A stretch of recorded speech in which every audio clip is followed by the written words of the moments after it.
আমাদের দেওয়া আগের অভিযোগপত্রের উত্তরে কোনো যথাযথ পদক্ষেপ আমরা খেয়াল করিনি। এগুলো গোপনে অরাজনৈতিক তৎপরতা চালাচ্ছে। সামাজিক অবমাননা ও কালচারাল রেগেইনের প্রেক্ষিতে আমাদের প্রেরিত অভিযোগের তদন্ত এবং ক্যাম্পাসে আমাদের জীবনের নিরাপত্তা চেয়ে আবেদন। মহোদয়, সবিনয় নিবেদন এই যে আমরা বাংলাদেশ প্রকৌশল বিশ্ববিদ্যালয়ের শিক্ষার্থী ক্যাম্পাসে বিভিন্ন সময় একটি নির্দিষ্ট গোষ্ঠীর দ্বারা আমরা প্রায়ই অনলাইন ও সরাসরিভাবে হেনস্থা ও অপমানের শিকার হয়েছি। 2023-এর 31শে জুলাই সুনামগঞ্জে আটককৃত 24 বুয়েট শিক্ষার্থীর বিরুদ্ধে যে মামলা হয়, আমরা একটি মানববন্ধনের মাধ্যমে তার সুষ্ঠু বিচার প্রার্থনা করি মহামান্য আদালতের কাছে, যেখানে পরিষ্কারভাবে উল্লেখ ছিল যে যদি কোনো শিক্ষার্থী আসলেই দোষী হয় তবে আমরা তার শাস্তি চাই, নির্দোষ সকলে নিঃশর্ত মুক্তি চাই।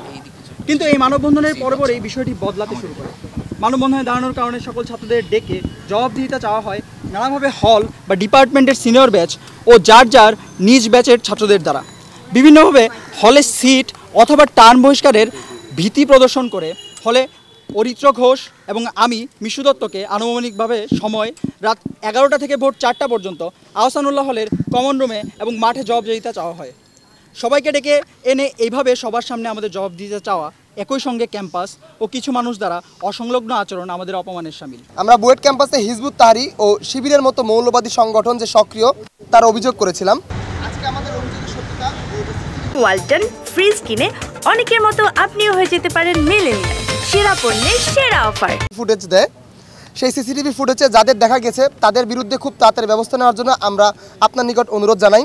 তারা কি বুয়েটের নাকি বাইরের, এই বিষয়টি নিয়ে আমরা সন্দিহান। যদি তারা বুয়েটের বাইরের হয় তবে তারা বুয়েটের অভ্যন্তরে প্রবেশ কিভাবে করলো, আর যদি বুয়েটের হয় তবে যত তাড়াতাড়ি সম্ভব তাদের পরিচয় উল্লেখ করে তাদেরকে ক্যাম্পাস থেকে বের করে নিরাপত্তা বাহিনীর হাতে তুলে দেওয়া হোক। এছাড়াও টাঙ্গুয়ার হাওরে যারা রাষ্ট্রবিরোধী ষড়যন্ত্রের সাথে সংযুক্ত থাকার মামলার আসামি, তাদের সাথে একই ক্যাম্পাসে একসাথে থাকাটা আমাদের জীবনের জন্য হুমকি। জঙ্গিবাদের সিক্রেট গ্রুপে আমাদের নাম ও পরিচয় উন্মোচন আমাদের জন্য ভীতিকর এবং আমরা ধারণা করি আমাদের পরিচয় সেখানে উন্মোচিত করার সাথে অবশ্যই বোর্ডের কেউ সংযুক্ত।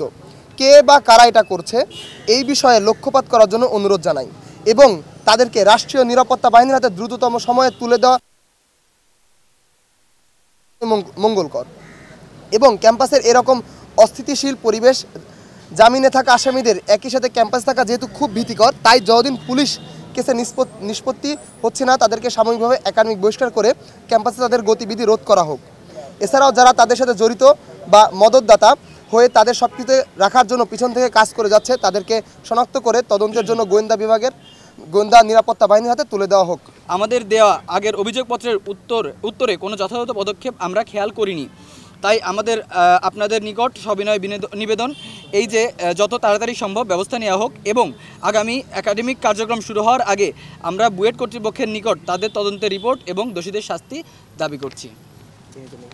বিনীত নিবেদক ভুক্তভোগী সাধারণ শিক্ষার্থীদের একটি অংশ। এখানে যারা বুয়েট ক্যাম্পাসে সোজা কথা বলতে গেলে গোপনে অরাজনৈতিক তৎপরতা চালাচ্ছে এবং যারা এই যে শিক্ষার্থীদের আমাদের বিভিন্ন যে স্টুডেন্টরা আছে আমাদের এগেনস্টে বাকিদের ম্যানিপুলেট করতেছে অথবা আমাদের বিরুদ্ধে সবাইকে উস্কানি দেওয়া হচ্ছে তাদের দ্বারা, সেই শিক্ষার্থীদের বিরুদ্ধে বা সেই মানুষগুলোর বিরুদ্ধে আমাদের আসলে এখানে অভিযোগ। সামাজিক যোগাযোগ মাধ্যমকে ব্যবহার করে একটি বলয় সৃষ্টি হয়েছে, ক্যান্সেল কালচারের একটা বলয় সৃষ্টি হয়েছে।